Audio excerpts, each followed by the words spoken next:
Warm greetings, dear listener. Let me begin with a question that may have lingered quietly in your heart.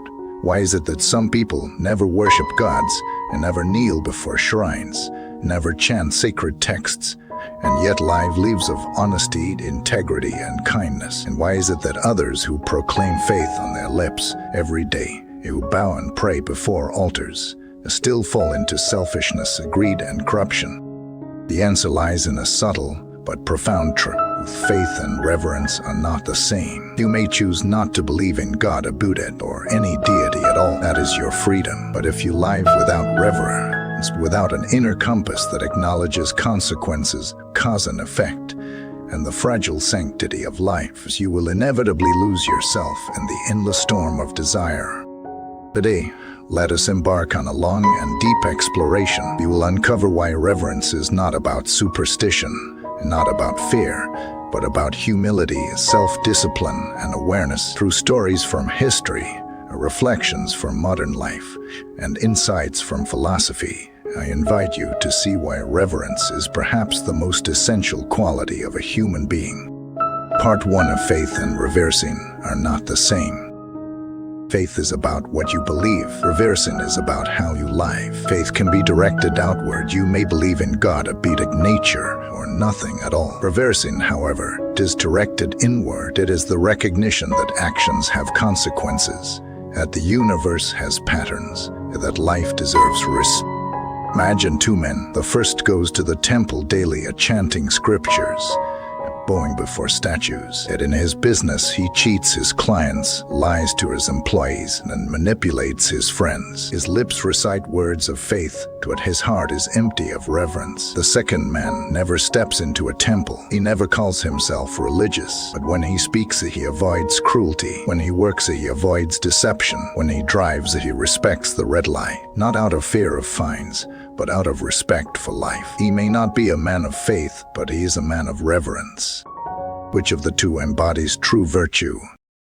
Reversing is not about rituals. It is about recognizing the invisible threads of consequence that bind us to one another. Without reverence, people believe they are the center of the universe. They feel free to deceive, harm, or exploit others, because they think they can escape the consequences. But life has its laws. Even when justice is delayed, it is never absent. Part 2 are the consequences of living without reversing. Consider the story of a wealthy businessman. Outwardly, he was successful, admired, and envied, but behind closed doors, he was corrupt, greedy, and ruthless. He often said, "I don't believe in karma, I only believe in money." For a few years, he seemed untouchable, yet eventually his empire crumbled. His crimes were exposed, his fortune evaporated, his reputation destroyed, and his family fractured. This story is not unusual. History, literature, and daily life are filled with examples of those who lived without reverence and met inevitable downfall. You may escape accountability for a moment, but you cannot escape forever. Life without reverence leads one to constantly cross boundaries, lying once, then twice, then 100 times, until collapse becomes inevitable. Have you ever met such a person? Someone who struts arrogantly in temporary success, trampling others along the way. Time reveals the truth. In the long arc of life, arrogance and disrespect for consequence always bring downfall. This is not superstition. It is the law of cause and effect. Part 3 of Reversing brings humility. Reversing is not fear. It is humility. When you look at the vastness of the ocean, you realize how small you are. When you stand before a centuries-old tree, you sense your fleeting existence. When you witness the birth of a child, you are awed by the mystery of life. These moments awaken reverence, reminding us that we are not masters of the universe, but participants in its unfolding.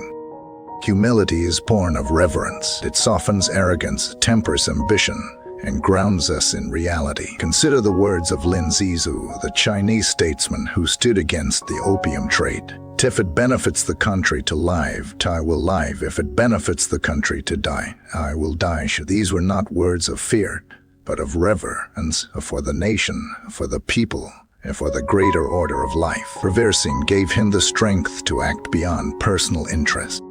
Every hero who sacrifices for justice, every leader who governs with wisdom, every parent who protects a child at their own expense, and each acts from reverence. Reverence restrains selfishness and cultivates responsibility. Part 4. Reversing in daily life. Reversing is not abstract, it is practical, woven into daily choices. When you obey a red light, you are showing reverence for life. When you speak without cruelty, you are showing reverence for another's heart. When you work without deceit, you are showing reverence for your profession. When you spend without greed, you are showing reverence for causes. These small acts accumulate, shaping character. A person of reverence is trusted, respected, and remembered, and most importantly, their own life becomes smoother, freer of the unnecessary detours caused by arrogance, deception, and greed. Part 5. Reversing and true freedom. Some ask if everything must be done with reverence. Does that not make life restrictive? But the answer is the opposite. True freedom is not unrestrained indulgence. True freedom rises from boundaries. River flows freely only because it has banks. An airplane flies only because it respects the laws of physics. In the same way, humans live meaningfully only when guided by reverence. Life without reverence is not freedom, but destruction. Part 6. Lessons from history. History is an unending teacher of reverence. Every ruler who dismissed it, who believed themselves above consequence, met ruin. Qin Shi Huang sought eternal rule, burning books, burying scholars, suppressing thought. His dynasty fell in a generation. Emperor Yang of Sui pursued excess and pleasure, and his empire crumbled swiftly. In contrast to those who lived with reverence, often created stability and legacy. Emperor Taizong of Tang once said, "History is a mirror by which one can know rise and fall." His reverence for history and consequence enabled him to create an era of prosperity. History whispers to us arrogance without reverence leads to collapse. Humility with reverence leads to legacy. Part 7. A call for modern times.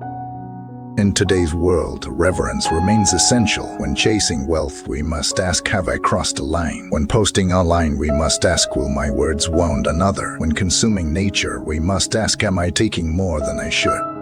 Much of today's anxiety, conflict, and ecological collapse stems from a loss of reverence.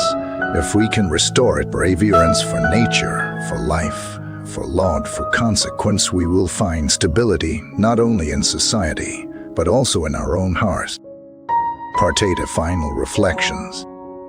Dear listener, you may choose not to believe in gods. That is your right, but you cannot choose to live without reverence. Reversing is the root of humanity. It is the reminder that every choice brings consequence, that every action ripples outward and returns.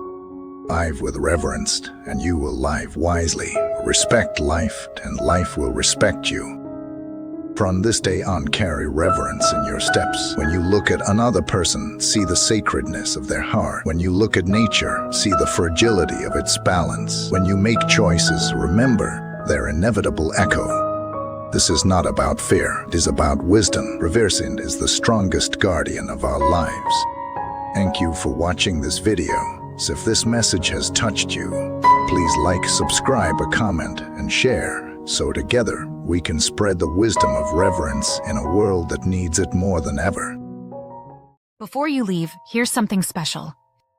In Buddhism, we believe that every encounter carries a deeper meaning. Would you like to discover your true soul connection, the one written into your destiny? Take the Soulmate Test today and unveil the hidden truths of your journey. Click the link below and begin your path now. http://soulmate.